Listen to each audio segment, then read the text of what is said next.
¿cómo evaluás al gobierno nacional a un año? Pero te voy a hacer más denso todavía. Te voy a decir, dame un puntaje. Desaprobado. ¿Del 1 al 10? ¿Economía? ¿Del 1 al 10? Y yo creo que 2. Lo único que hizo, que fue más o menos bueno, aunque lento, fue la negociación de la deuda, que si bien la tiró para el 2024, que no es lo mejor, fue una negociación que hacía falta y que fue positiva. Luego creo que la cuarentena de todo el año destruyó no solamente las posibilidades de la gente, el trabajo, las empresas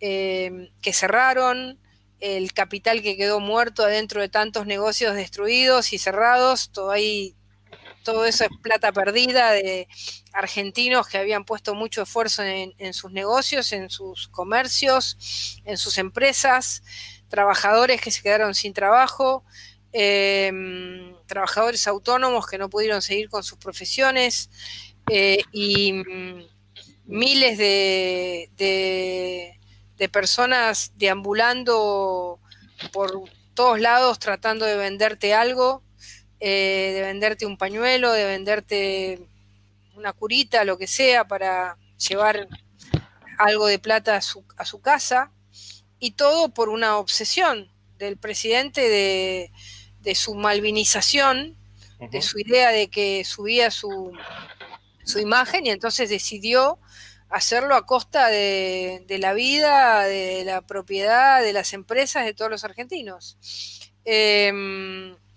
Miremoslo con Brasil, ¿no? Miremos Brasil.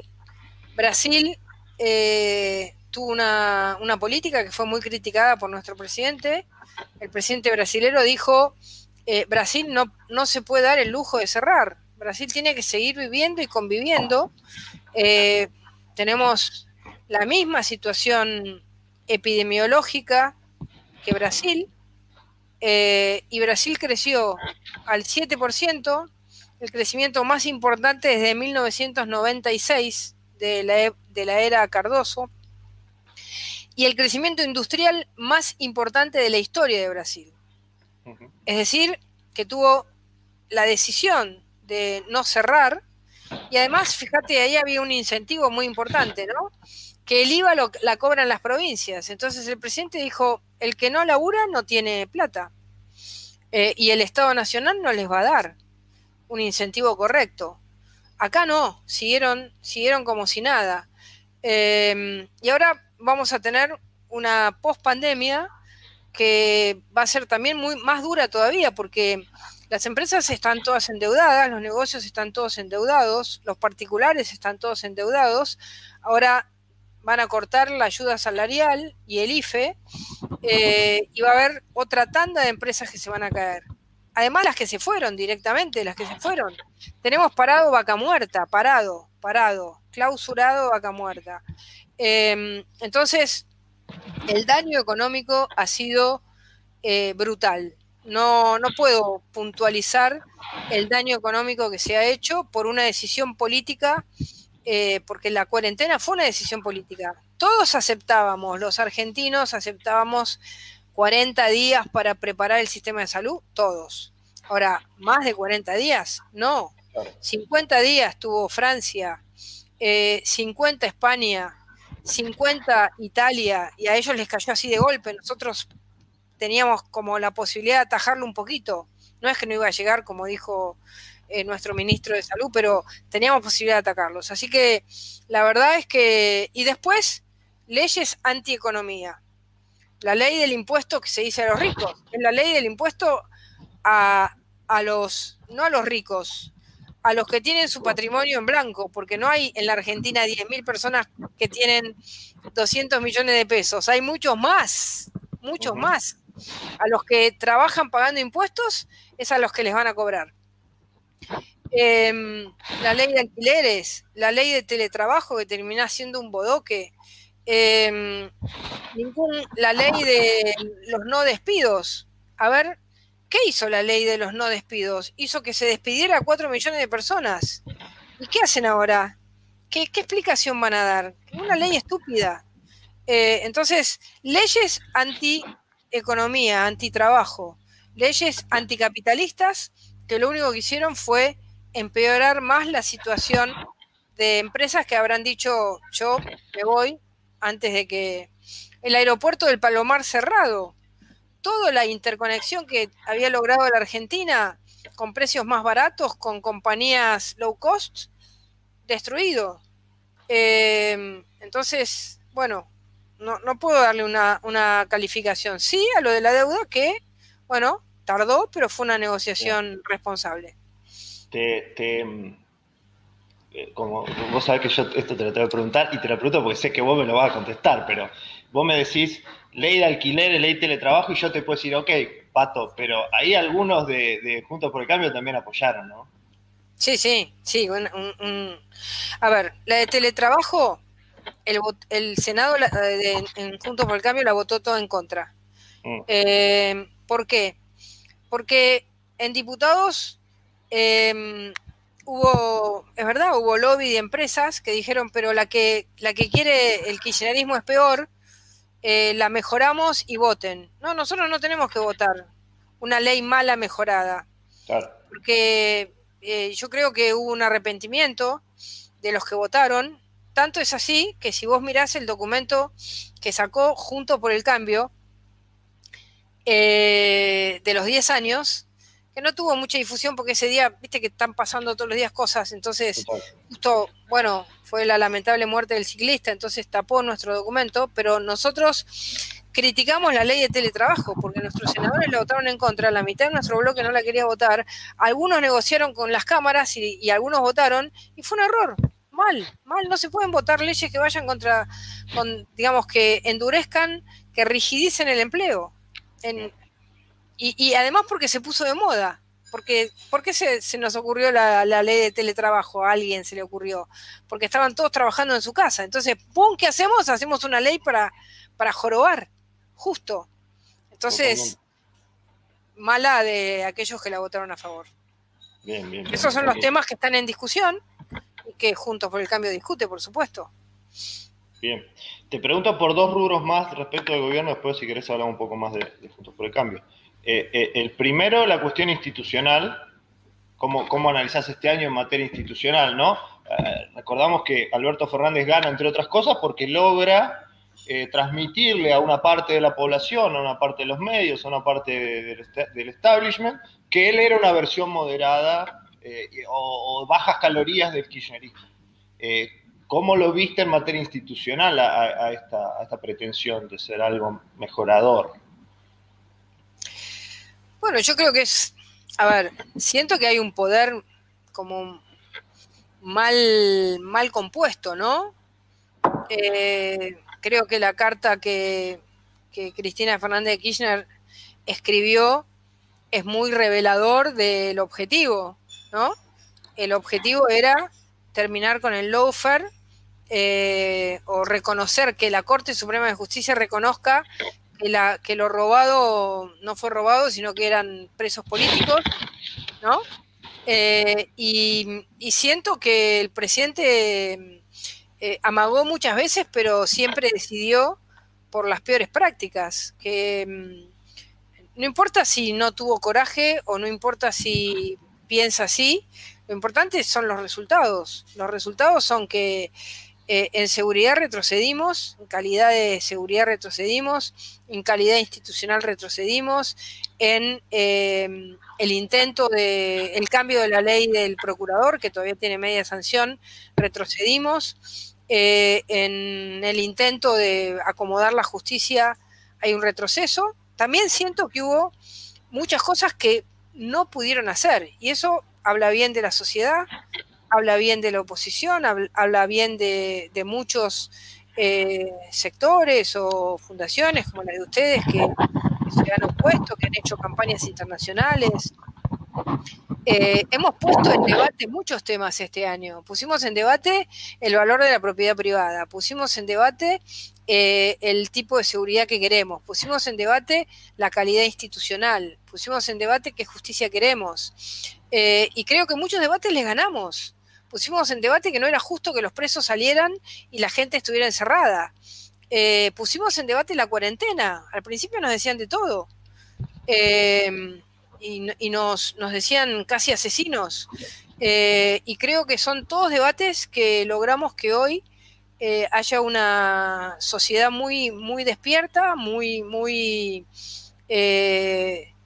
abierta a estas discusiones, y que no ha dejado avanzar muchas de las propuestas que el gobierno planteó, o que algunos dicen la vicepresidenta. Sí, la vicepresidenta y el presidente, que le dice todo que sí. Porque hoy, ¿cómo le responde hoy a la carta de la presidenta, de la vicepresidenta? Dice, no, sí, claro, la Corte Suprema de Justicia es una corte, ¿qué? Directamente la carta de la vicepresidenta es un golpe blando contra la Corte Suprema de Justicia. Pero bueno, yo creo que no han avanzado tanto como hubieran querido, y eso hay que valorarlo, porque yo veo mucha gente angustiada, ¿no? Que dice, estamos ya en Venezuela, estamos ahí, y yo digo, pero también estamos en una resistencia, en una rebelión que se nota. No ha pasado, Vicentín no pasó. Quizás en otro momento de la historia kirchnerista hubiera pasado. Sí, han querido encarar muchas cosas que han quedado a la mitad del río, ¿no? Exactamente, y yo creo que eso es la resistencia de la sociedad, la rebelión de los mansos, como se dice ahora, la resistencia parlamentaria, el apoyo internacional de mucha gente, las fundaciones, los trabajos, la cantidad de voces, los jóvenes que han nacido con la idea de la libertad. Me parece que todo ese mundo ha puesto muchos límites, y eso es muy bueno. Ahora, uno ve este fenómeno que vos describís bien, esta suerte de sociedad movilizada, ya sin tapujos, sin complejo, que sale a reclamar cosas que quizá en otros momentos le hubiera dado un poco de prurito reclamar, y se ve tentado a decir, bueno, ok, los representamos nosotros. Mi pregunta es, ¿vos creés que Juntos por el Cambio puede decir eso? Puede ser, nosotros los representamos. ¿Crees que representa una parte? ¿Crees que hay mucha gente como en la obra de teatro, ¿no? Que son personajes en busca de un autor? ¿Cómo ves esa cuestión representado, representante en este grupo de gente movilizada? Yo creo que tenemos que buscar esa representación. Okay. Creo que no la tenemos toda, pero creo que la tenemos que buscar. Y quizás un Juntos por el Cambio que ya no sea más Juntos por el Cambio, que sea Juntos con otros nuevos, con estas capas nuevas de gente, de jóvenes, que están naciendo. Yo creo que Juntos por el Cambio tiene que tener la capacidad de reciclar sus ideas, de analizar sus problemas, de reciclar sus ideas y de buscar una representación. No me parecería, a mí, no me gustaría que ellos vayan juntos y nosotros divididos. Cuando digo nosotros, digo este colectivo que vos hablaste, que puede haber muchos que están en busca de un autor, que algunos ya lo tienen, pero que son incipientes nacimientos, y que acá hay una fuerza política que tiene peso, que tiene representación, que ha logrado muchas cosas y que está dispuesta, yo creo, que a abrirse a estas nuevas ideas y a estas nuevas camadas que están naciendo, o a estos nuevos dirigentes. Porque en definitiva lo que importa es si logramos, puede haber una disputa de ideas, y hay una disputa de ideas en Juntos por el Cambio, no hay que esconderla. Hay una idea más liberal y hay una idea menos liberal, y que no pasa por acordar o no acordar con el peronismo, porque en definitiva un nuevo gobierno de este espacio, para no ponerle nombre, en algún momento tiene que desempatar. La Argentina no puede vivir siempre con dos mitades empatadas, ¿no? En algún momento tiene que desempatar. Y yo digo, a ver, ¿quién desempató en un momento a la Argentina? Que no fuera por la brutalidad de la imposición. Bueno, Menem desempató, agarró una parte del sindicalismo y le dijo, me ayudan a cambiar. Y esos sindicalistas terminaron ayudando en las privatizaciones y ayudando en cambios de la desregulación de las obras sociales. No digo que no fue a cambio de nada. Después, lamentablemente, con el cinturón gástrico que tenía de la convertibilidad, empezó a engordar y bueno, en un momento eso explotaba. Sin duda que iba a explotar, pero me parece que hoy la Argentina tiene como, diría, dos espacios.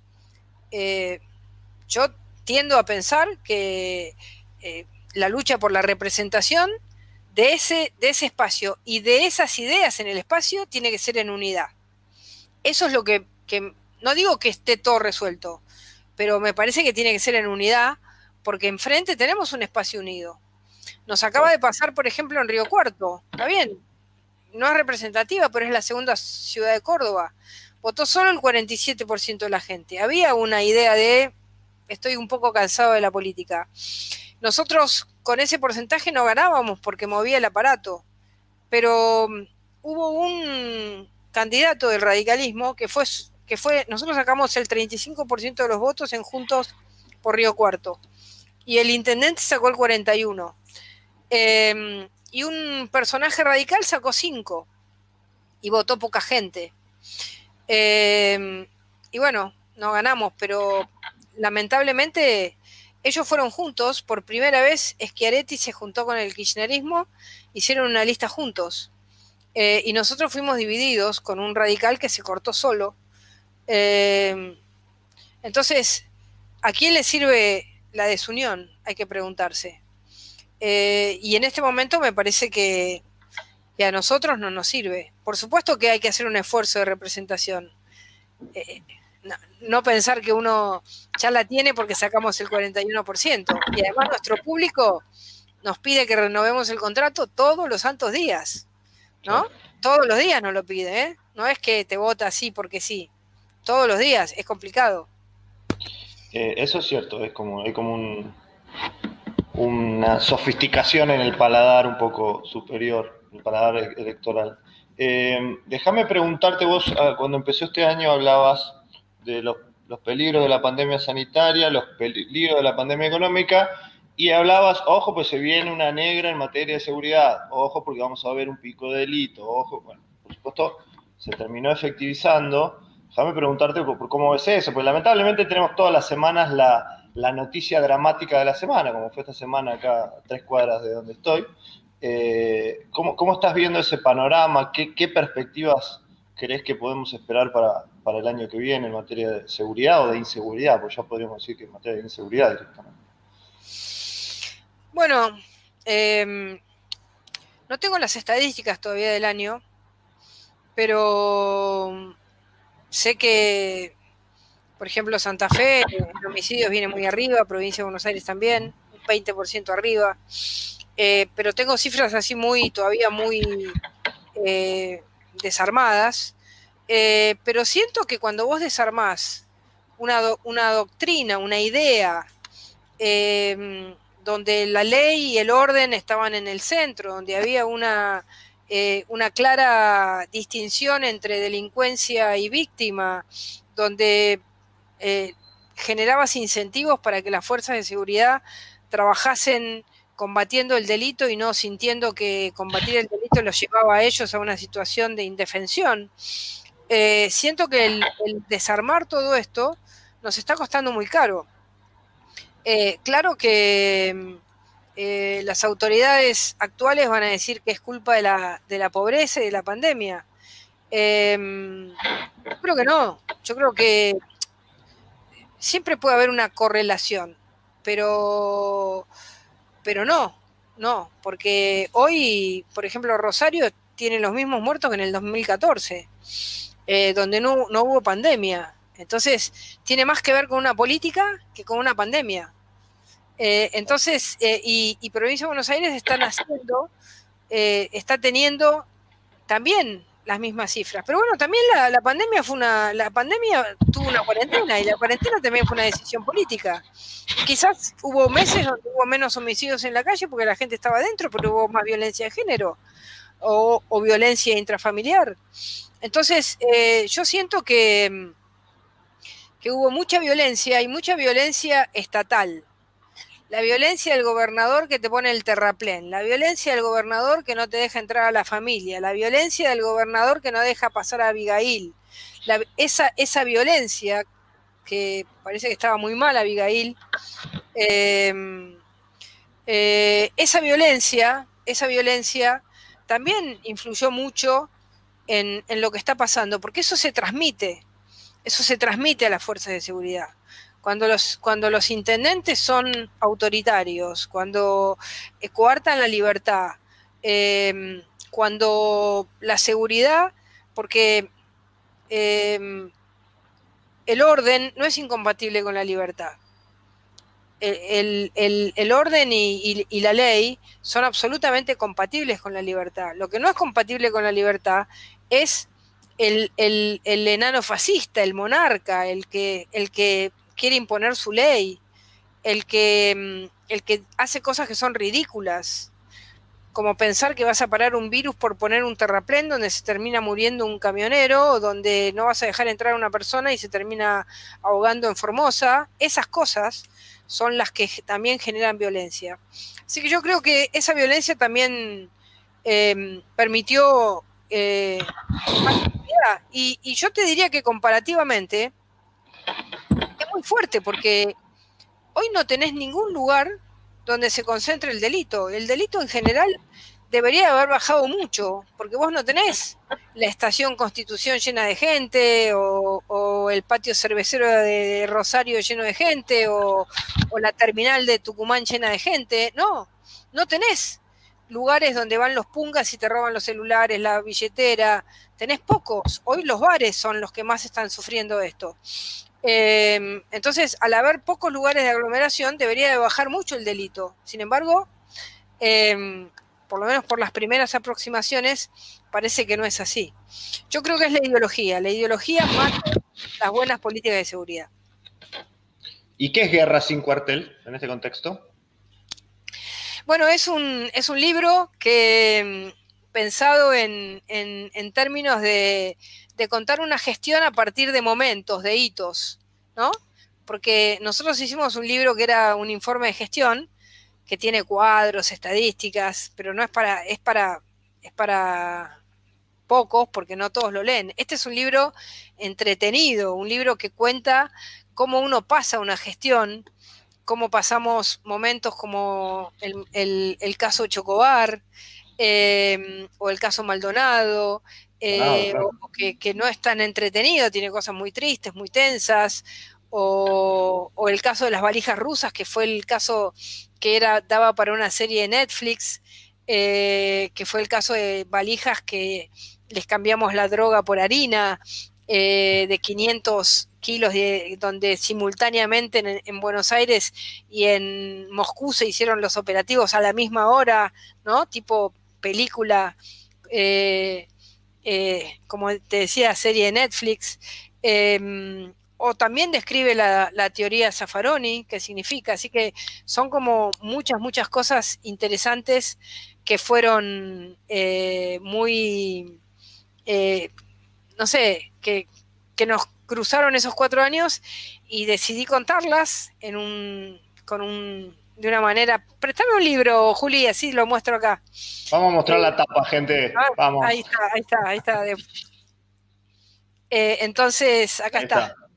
Entonces, bueno, decidí contarlo, y bueno, y acá está. Bien. ¿Cuándo se presenta? Se presenta el día 16 a las 11 de la mañana en el Teatro Nacional. Y el año que viene se presenta a principios de año en Rosario, espero, en algún momento. Sí, por supuesto. Ahí va, sí, la idea es después lo vamos a presentar en el verano, seguramente en la costa, en 2 o 3 lugares de la costa, y después Rosario con todo gusto. Tenemos, como siempre, el apoyo de la Fundación Naumann para la presentación de este libro. Así que lo veo ahí entrar a Lars, le agradecemos muchísimo porque sin ellos no lo hubiéramos podido hacer. Tanto el primero como el apoyo que nos da en estamos muy contentos de siempre tener el apoyo de la Fundación. Y bueno, sé, Ale, que vas a venir, ¿no? Te esperamos. Por supuesto, sí, ya reservé mi lugar, sí. Sí, ya te vi ahí en el listado. Bueno, Patricia, te agradecemos muchísimo Gracias. por tu presencia como siempre y nos vemos en cualquier momento. Dale, muchísimas gracias. Te mando un fuerte abrazo, Patricia. Un abrazo, un beso.